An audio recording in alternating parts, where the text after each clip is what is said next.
जय श्री राम। और देवता चित्तन धरई, हनुमत से सर्व सुख करई।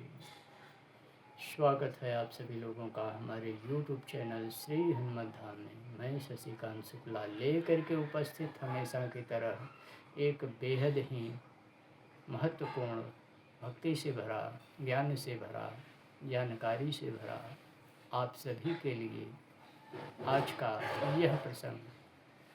का यह प्रसंग श्री सुंदर कांड पाठ की वह कौन सी ऐसी गुप्त विधि है कि जिसको करने से सुंदर कांड ब्रह्मास्त्र बन करके करने वाले के लिए असीम फल प्रदान करता है। प्रभु श्री रामचंद्र जी के असीम अनुग्रह से, श्री हनुमान जी की असीम प्रसन्नता से आज का यह प्रसंग आप सभी के लिए अवश्य हितकर सिद्ध होगा, ऐसा पूर्ण हृदय में आस भरोसा रख करके ले करके उपस्थित आप सभी के समक्ष आपका यह सेवक शशिकांत शुक्ला।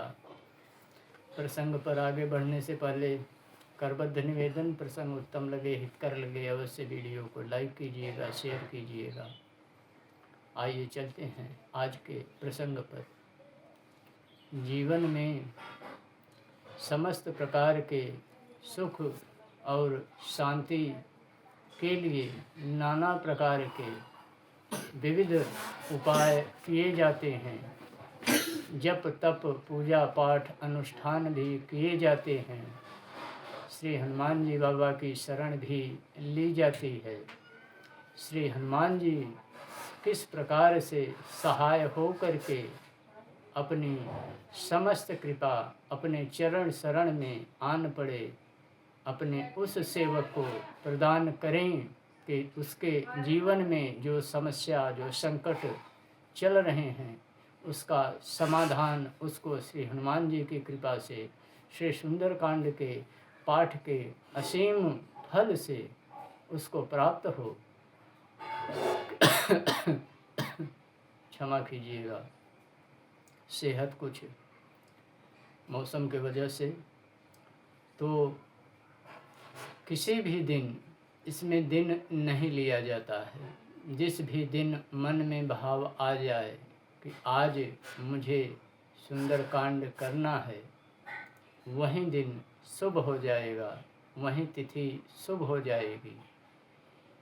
किसी भी दिन प्रातःकाल ब्रह्म मुहूर्त में उठ करके स्नान ध्यान करने के पश्चात शुद्ध वस्त्र धारण करके श्री हनुमान जी के समक्ष अपने पूजा के मंदिर में अथवा श्री हनुमान जी के मंदिर में श्री हनुमान जी की अवश्य, यदि कुछ नहीं है आपके पास तो मानस पूजा कर लें, यदि आपके पास है तो पंचोपचार सेवा पूजा कर लें।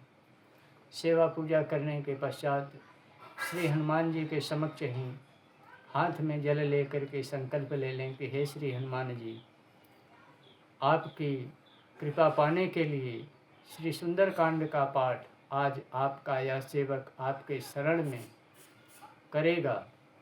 आप कृपालु होइए, सहाय होइए।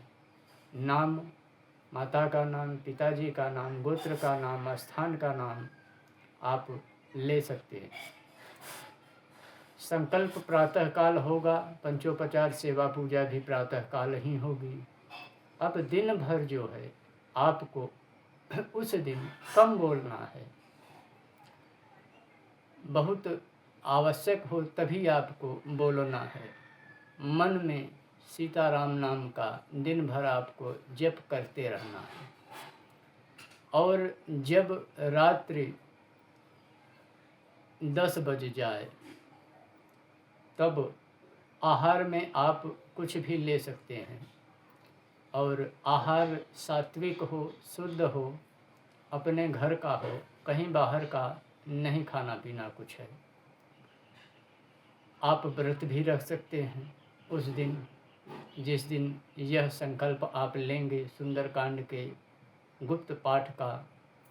रात्रि 10 जब बज जाए तब आपको पुनः श्री हनुमान जी के उसी दैव विग्रह के समक्ष उपस्थित होना है जहाँ पर आप प्रातःकाल सेवा पूजा किए हुए हैं। श्री हनुमान जी के समक्ष एक सरसों के तेल का दिया, 2 फूल लौंग तेल में डाल करके जब प्रज्वलित कर देना है, जला देना है। श्री हनुमान जी के समक्ष एक धूप जला देनी है। श्री हनुमान जी को कुछ मीठा नैवेद्य स्वरूप अर्पण कर देना है। एक जल का पात्र समक्ष रख करके जब नैवेद्य अर्पण करें तो थोड़ा सा जल धरती पर अवश्य श्री हनुमान जी के नाम से गिरा दें और श्री हनुमान जी का ओम हम हनुमते नमः मंत्र का कम से कम 1 माला जप करें। इससे श्री हनुमान जी का आवाहन हो जाता है। और करने के पश्चात 1 माला सीताराम नाम की कर लें और उसके पश्चात आप श्री हनुमान जी से विनय करें कि हे श्री हनुमान जी, पाहि माम कहे पाहि गोसाई, भूतल परै लकुटि की नाई। हे श्री हनुमान जी, पाहि माम कहे पाहि गोसाई, भूतल परै लकुटि की नाई। इस संपुट के साथ श्री सुंदरकांड का पाठ आपको आपका यह सेवक सुनाने चल रहा है। जीवन में समस्त प्रकार के दुखों, समस्त प्रकार के संकटों के नाश के लिए और जीवन में समस्त प्रकार के भौतिक सुखों की प्राप्ति के लिए आप कृपालु होइए, आप विराजमान होइए और स्वीकार कीजिए। यह संपुट हो जाएगा पाहि माम कह पाहि गोसाई, भूतल परै लकुट की नाई। इस संपुट के साथ सुंदरकांड का पाठ श्री हनुमान जी को समर्पित करते हुए करना है।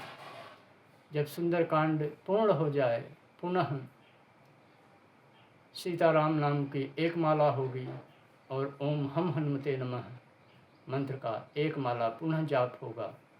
श्री हनुमान चालीसा का 1 पाठ होगा और श्री हनुमान जी की आरती पश्चात श्री रामायण जी की आरती होगी और हाथ में जल लेकर के समस्त पूर्ण दिन का सुबह सोकर उठने के पश्चात और रात्रि के सोने के पहले तक जितने भी कर्म उस दिन आपने किए हैं सब कुछ श्री हनुमान जी को समर्पित कर देना है उसी आसन पर बैठे बैठे और श्री हनुमान जी को प्रणाम करते हुए उठ जाना है।